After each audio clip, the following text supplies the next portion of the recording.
இந்த திங்கட்கிழமை ஜனவரி மாதம் 12ஆம் தேதி இந்த காலையில் நீங்கள் நல்லா இருப்பீங்க, ரொம்ப ரொம்ப நல்லா இருப்பீங்க. அன்பான கர்த்தருடைய பிள்ளைகளே, தேவனுடைய பெரிதான கிருபை இந்த காலையிலே உதயமாயிருக்கின்றது. இந்த நல்ல விடியல், ஒரு நல்ல நாளை நீங்கள் கண்டுட்டு இருக்கீங்க.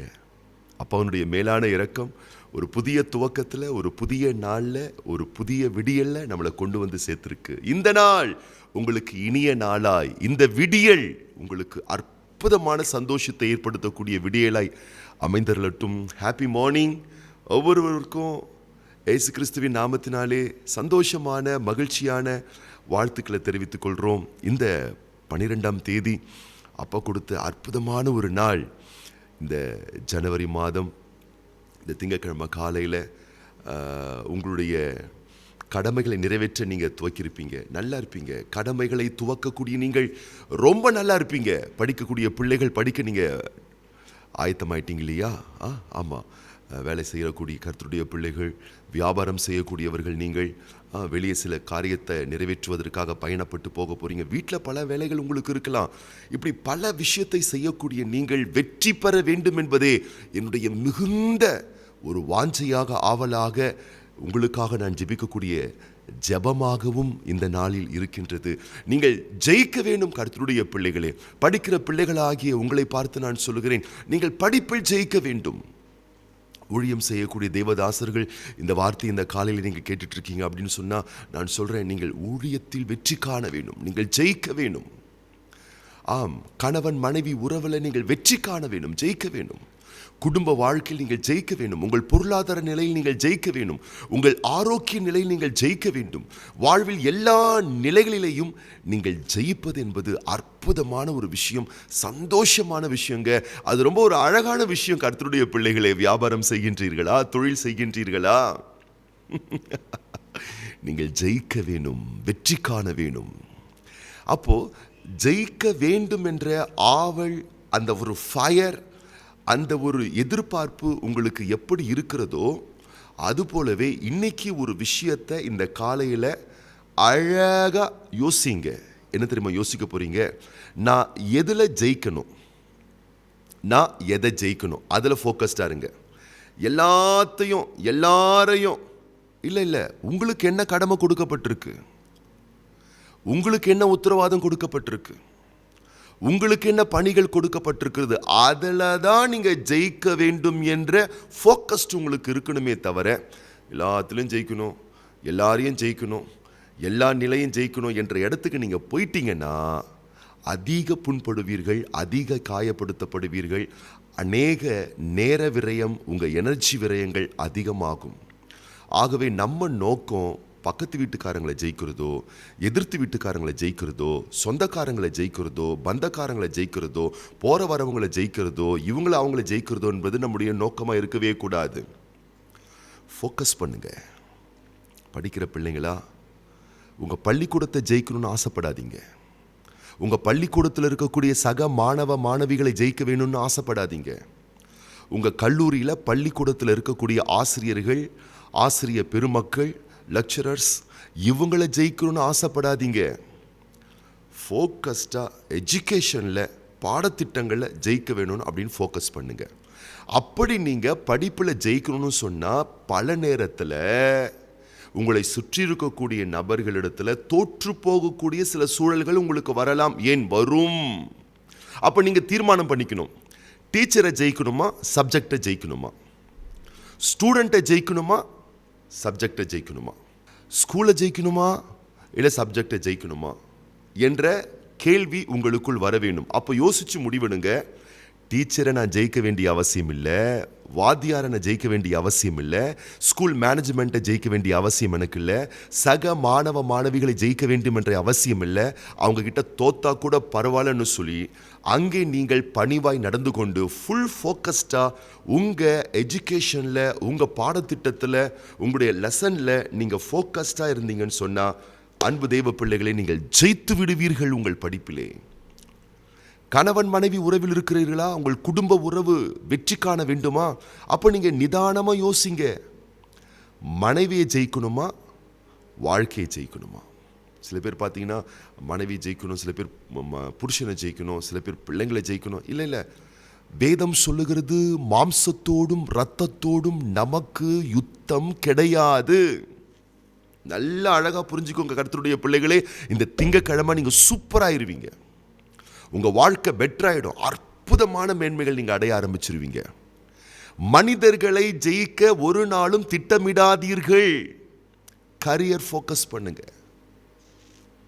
பிஸ்னஸ்ல ஜெயிக்கணுமா, பிஸ்னஸை ஃபோக்கஸ் பண்ணுங்க.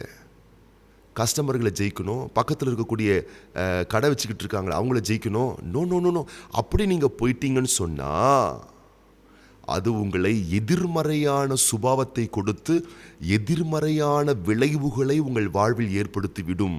தேவையில்லாத மன உளைச்சல்கள், தேவையில்லாத காய கசப்புகள், தேவையில்லாத மன அழுத்தங்களை உங்களுக்கு ஏற்படுத்திவிடும். ஆமாம், வியாபாரத்தில் ஜெயிக்கணும், தொழிலை ஜெயிக்கணும், குடும்பத்தில் வெற்றி காணணும், படிப்பில் ஜெயிக்கணும், ஊழியத்தில் ஜெயிக்கணும். அதன் நிமித்தம் சில மனுஷரிடத்திலே தோற்று போவது போல் சில பிம்பங்கள் ஏற்பட்டாலும் பரவாயில்ல, தோற்று போயிடுங்க. அதனால ஒன்றும் தப்பே கிடையாது. அப்பா சொல்றாங்க பாருங்களேன். இன்னைக்கு இந்த காலையில் அப்பா சொல்லக்கூடிய வார்த்தையை நான் உங்களுக்காக அழகாக நான் வாசிக்க போறேன். கேட்குறீங்களா? மார்க்கு சுவிசேஷ புஸ்தகம் 9ஆம் அதிகாரம் 35ஆம் வசனம்.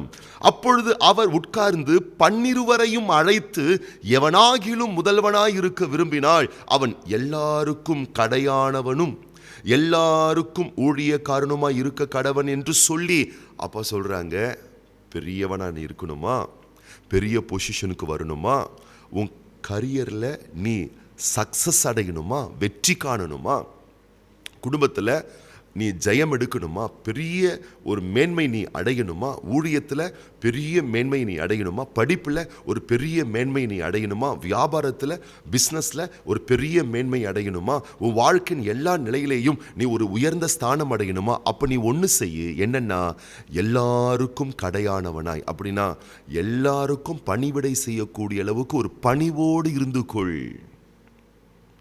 எல்லாருக்கும் வேலை செய்யக்கூடிய ஒரு வேலையாளை போல ஒரு தாழ்மையான சிந்தையோடு, ஒரு பணிவோடு, ஒரு கீழ்ப்படிதலோடு, அனைத்து சக மனிதர்களோடு, ஊழியர்களோடு, உறவுகளோடு, நட்புகளோடு ரொம்ப கருணையோடு அப்படி நீ நடந்து கொள்ளும் பொழுது நீங்க தோற்றுவிட்டது போல் ஒரு மனநிலையும் ஒரு பிம்பமும் உங்களுக்கு ஏற்படும். என்னடா நம்மளை விட சின்ன வயசா உள்ளவங்களா இருக்கிறாங்களே, அவங்ககிட்ட நம்ம தோத்து போயிட்ட மாதிரி இருக்கு, நம்ம இறங்கி போயிட்ட மாதிரி இருக்கு, நம்ம விட்டு கொடுத்துட்ட மாதிரி இருக்கு, நம்ம அவங்க சொன்னதுக்கு ஆமாத்தாளம் போட்டுட்டு போன மாதிரி இருக்கேன்னு சொல்லி உங்க மனசு என்ன உணர்வு உணர்ச்சி இதெல்லாம் சொல்லும். நீ தோத்துட்ட, உன் மனைவி கிட்ட நீ தோத்துட்ட, உன் கெத்தை விட்டுட்ட, உன் பிள்ளைங்க கிட்ட நீ தோத்துட்ட, உன் வேலையாட்கள் கிட்ட தோத்துட்ட, உன் சபை மக்கள் கிட்ட நீ தோத்துட்ட, உன்னுடைய கஸ்டமர் கிட்ட நீ தோத்துட்ட என்பது போல ஒரு பிம்பம் ஏற்படும். நல்லா புரிஞ்சுக்கோங்க. தோத்தாலும் பரவாயில்ல, தோற்றது போல் ஒரு பிம்பம் ஏற்பட்டாலும் பிரச்சனை இல்லை. ஜெயிக்கிறவர்களை பாருங்கள், யாரிடத்திலும் விவாதம் செய்ய மாட்டார்கள். பார்த்திருக்கிறீர்களா? ஜெயிக்கிறவர்களை பாருங்கள், வெற்றியாளர்களை பாருங்கள், வெற்றி பெற்றவர்களை பாருங்கள். அவங்க எனக்கு மதிப்பு கொடுக்கணும்னு எதிர்பார்க்க மாட்டாங்க. இவங்க போய் மதிப்பு கொடுப்பாங்க, இவங்க போய் வணக்கம் சொல்லுவாங்க, இவங்க போய் ஸ்தோத்திரம் பண்ணுவாங்க, இவங்க மற்றவங்களை நிறைய மதிப்பாங்க. யார்கிட்டையும் பகையை வளர்க்க மாட்டாங்க, பணிவா போயிடுவாங்க, அன்பா இருப்பாங்க, கருணையா இருப்பாங்க, மதிப்பா நடந்துப்பாங்க, மக்களை நேசிப்பாங்க, மக்களை இழந்துட மாட்டாங்க. ஒரு விவாதம் என்ற நிலைப்பாடு வந்தால் பரவாயில்ல, நான் தோத்து போயிடுறேன், அதனால எனக்கு ஒன்றும் பிரச்சனை இல்லைன்னு சொல்லிட்டு இறங்கி போயிடுவாங்க. அப்படிப்பட்டவங்க தாங்க பெரியவங்களாக முடியும். வெற்றி பெற்று வாழ்விலை அடுத்த நிலை அடைய வேண்டுமா? இந்த ஜனவரி மாதத்துல, இந்த ஜனவரி மாதம் 2026 வருஷம், இந்த வருஷத்தினுடைய துவக்க நாட்கள்ல அன்புள்ள அப்பா அவங்க மேல பேரன்பு வைத்திருக்கிறார் பாருங்க. அப்ப அவங்க கூட பேசுறாரு. பெரிய நிலை அடைய வேண்டுமா, உயர்ந்த நிலை அடைய வேண்டுமா, நல்வாழ்வு பெற்றிருக்க வேண்டுமா, வெற்றி காண வேண்டுமா, வெற்றி பெற்றதை நீங்கள் தக்க வைத்துக் கொள்ள வேண்டுமா, வெற்றி மேல் வெற்றி அடைந்து வாழ்வில் உயர்ந்த நிலை அடைய வேண்டுமா, பணிவிடைக்காரர்களாயிருங்கள்,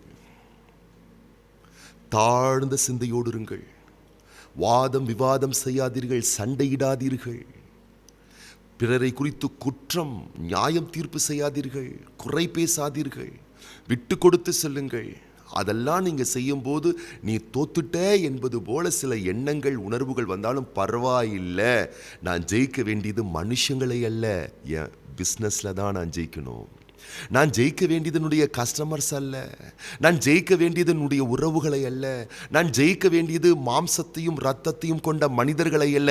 படிப்பில் நான் ஜெயிக்கணும், வருமானத்தில் நான் ஜெயிக்கணும், ஊழியத்தில் நான் ஜெயிக்கணும், ஆரோக்கியத்தில் நான் ஜெயிக்கணும், நல்வாழ்வில் சிறந்த நிலை அடைய வேண்டும் என்றதான அந்த நோக்கம்தான் உங்களுக்கு இருக்க வேண்டுமே தவிர மாமாவை ஜெயிக்கணும், மச்சானை ஜெயிக்கணும், அண்ணாவை ஜெயிக்கணும், அக்காவை ஜெயிக்கணும், மனுஷங்களை ஜெயிக்கணும் என்ற சிந்தையே உங்களுக்கு இருக்கக்கூடாது. அப்பாவினுடைய அற்புதமான வார்த்தை சொல்லுகிறது, மாம்சம் இரத்தம் கொண்ட தசை கொண்ட மனிதர்களிடத்திலே அவர்களை ஜெயிக்க வேண்டும் என்று எண்ணாதீர்கள். தோத்து போனாலும் பரவாயில்ல, ஒரு நாள் வரும் கர்த்தருடைய பிள்ளையே, அந்த நாள்ல நீ உயர்ந்த பீடங்கள் அண்டையில் அமர்ந்திருப்பாய் சிங்காசனத்துல. அப்ப நீ யார்கிட்டெல்லாம் தோற்று போனாயோ, யாரிடத்திலெல்லாம் நீ தோற்று போனாய் என்று உன் மனம் சொல்லினதோ அவர்களெல்லாம் உன்னை பணிந்து கொள்ளக்கூடிய அளவுக்கு படைத்த தேவன் உன்னை உயர்த்தி வைப்பார். சாந்த குணத்தை வளர்த்துக்கோங்க, கருணையின் மனதை வளர்த்துக் கொள்ளுங்க, கருணையோடு இருங்க, அன்போடு இருங்க, பணிந்து செல்லுங்கள், கீழ்ப்படிந்து செல்லுங்கள், விட்டு கொடுத்து செல்லுங்கள். குடும்பத்தையே ஆனாலும் உறவுகளை ஆனாலும் விட்டு கொடுத்து செல்லுங்க. விட்டு கொடுக்கிற நீங்க கெட்டே போக மாட்டீங்க. அப்பா சொல்றார், பெரியவனாவாய், உயர்ந்த நிலைக்கு வருவாய். இந்த 2026 வருஷம் உங்களை பார்த்து நான் தீர்க்க தரிசனமாய் சொல்லுகின்றேன். இந்த காலையிலே என் அன்பு பிள்ளையே, நீ ஜெயிப்பாய், நீங்கள் ஜெயிப்பீர்கள். மனுஷர்கிட்ட தோற்று போனாலும் பரவாயில்ல, உங்க தொழில், உங்க குடும்பம், உங்கள் ஊழியம், உங்கள் ஆரோக்கியம், உங்கள் பணவரவு, உங்கள் செல்வத்திரட்சி, உங்களுடைய பயண பாதுகாப்பு எல்லாவற்றிலும் வெற்றி காண ஆரம்பித்து விடுவீர்கள். அதுக்கப்புறம் என்ன, பகைத்தவர்கள் கூட உங்களுக்கு பங்காளிகளாக மாறிவிடுவார்கள். முறைத்தவர்கள் கூட உங்களுக்கு முறை சொந்தமாய் மாறிவிடுவார்கள். எதிர்த்தவர்கள் கூட உங்களோடு நேசமாய் உங்களை சிநேகிக்கக்கூடியவர்களாய் மாறிவிடுவார்கள். ஆகவே முதலாவது உங்களுக்கு இருக்க வேண்டிய தாட்டு, மனிதர்களை ஜெயிப்பது அல்ல, உங்கள் கடமைகளை ஜெயிப்பது, உத்தரவாதங்களை ஜெயிப்பது, ஊழியத்தில் ஜெயிப்பது, வியாபாரத்தில் ஜெயிப்பது, தொழிலில் ஜெயிப்பது, கல்வியில் ஜெயிப்பது. அந்த இடத்துக்கு வந்து பாருங்க. அதற்கான ஒரு அழகான துவக்கத்தை யோசித்து இன்னைக்கு ஆரம்பிங்க. நான் யார்ட்டையும் சண்டை போட போறதில்லை, கனிவா நான் இருந்துக்க போறேன், பொறுமையா நான் போயிட போறேன். எந்த மனிதரையும் ஜெயிக்கிறதுக்காக ஆண்டவர் இந்த உலகத்துல உங்களை வைக்கல. பாவத்தை ஜெயித்து விடுங்கள், சாபத்தை ஜெயித்து விடுங்கள், தீமையை ஜெயித்து விடுங்கள். ஏசு கிறிஸ்து தேவனுடைய குமாரன் என்று விசுவாசிக்கக்கூடிய நீங்களே ஜெயிப்பீர்கள். விசுவாசிக்கிற நீங்கள் பதறாதீர்கள். இன்னைக்கு இந்த 12ஆம் தேதி, இந்த ஜனவரி மாதம் திங்கட்கிழமை அப்பா உங்களை ஜெயிக்க வைப்பார். அப்பா உங்களை பெரியவனாக மாற்றுவார். உங்களுடைய நல்வாழ்வின் வளர்ச்சிக்காக நான் இப்பொழுது விசேஷமாக ஜெபிக்க போகின்றேன். கண்களை மூடி நாம் ஜெபிக்கும் பொழுது, இன்றைக்கு பிறந்தநாள் காணக்கூடிய நம்முடைய அன்பு சகோதரர் எஸ் ராஜசேகர், அன்பு சகோதரர் எம் சுரேஷ்குமார், அன்பு சகோதரர் கே மகேஷ், அதுபோலவே அருமையான சகோதரி ஆர் ரெஜினா, அன்பான சகோதரி எஸ் பிரதீபா, அன்பு சகோதரி ஆர் பவுலினா மற்றும் திருமண நாட்கள் காணக்கூடிய தேவதாசர்களுக்காகவும் நாம் ஜெபம் பண்ண போறோம். கண்களை மூடி நாம் ஜெபம் பண்ணலாமா? பரலோக தகப்பனே, திருக்குமாரன் இயேசு கிறிஸ்துவின் நாமத்தினாலே சமூகத்திலே வருகின்றோம். இந்த ஜனவரி மாதம் திங்கட்கிழமை 12ஆம் தேதி இந்த காலையிலே இந்த வார்த்தையை கேட்டுக்கொண்டிருக்கக்கூடிய ஒவ்வொரு பிள்ளைகளையும் வலக்கரம் நீட்டி தொட்டு நிறுத்தாமே ஆசீர்வதிப்பீராக. வாழ்விலே வெற்றி காண வேண்டுமேயானால் சிலரிடத்திலே தோற்று போவது போல் சில சூழல்கள் வந்தாலும் தயங்காமல் தோற்று போவதற்கு தங்களை தத்தம் செய்கின்ற ஒரு தியாக, ஒரு பணிவிடை செய்கின்ற, கடையானவனாய் திகழ்கின்ற, ஊழியம் செய்கின்ற ஒரு கீழ்ப்படிதலுள்ள ஒரு இருதயம் ஒவ்வொருவருக்கும் உண்டாகட்டும். மனிதர்களை ஜெயிப்பது எங்கள் நோக்கம் அல்ல. எங்கள் கடமைகளில், எங்கள் ஊழியத்தில், எங்களுடைய வியாபாரத்தில், எங்கள் குடும்பத்தில், எங்கள் ஆரோக்கியத்தில், எங்கள் படிப்பில் ஆண்டவர் எங்களுக்கு கொடுத்திருக்கக்கூடிய காரிய கடமைகளில் நாங்கள் ஜெயிக்க வேண்டும் என்ற உன்னத நோக்கத்தோடு உடைய பிள்ளைகள் முன்னோக்கி செல்ல இன்றைக்கு நீர் தந்த இந்த வெளிப்பாட்டை வாழ்வில் நடைமுறைப்படுத்த ஒவ்வொரு பிள்ளைகளுக்கும் உதவி செய்தருளும் ஆண்டவரே. எங்கள் ஆண்டவர் இயேசு கிறிஸ்துவின் வல்லமையும் அதிகாரமுள்ள நாமத்தினாலே படைத்த தேவனே, நீர் பகிர்ந்த வார்த்தையை ஏற்றுக்கொண்டு அதை வாழ்வில் தக்க வைத்து நடைமுறைப்படுத்த தன்னை தத்தம் செய்த ஒவ்வொரு பிள்ளைகளையும் வலக்கரம் நீட்டி தொட்டு நீர் தாமே ஆஸ்வதிப்பீராக. இன்றைக்கு உடைய பிள்ளைகளுடைய பிரயாணங்கள், திட்ட தீர்மானங்கள், விருப்ப வேண்டுதல்கள், ஜெபங்கள் எல்லாவற்றிற்கும் மிகுந்த ஒரு பலனை தந்து கனப்படுத்தி ஆசீர்வதிப்பீராக.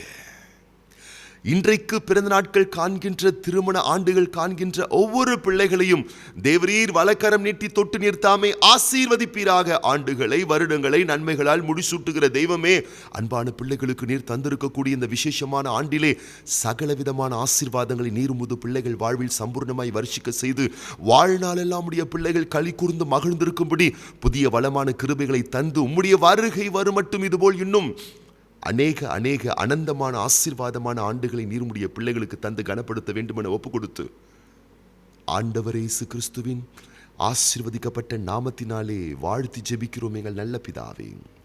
ஆமேன், ஆமேன், ஆமேன், ஆமேன், ஆமேன். ரொம்ப நல்லா இருப்பீங்க. இன்னைக்கு நீங்க ரொம்ப நல்லா இருப்பீங்க.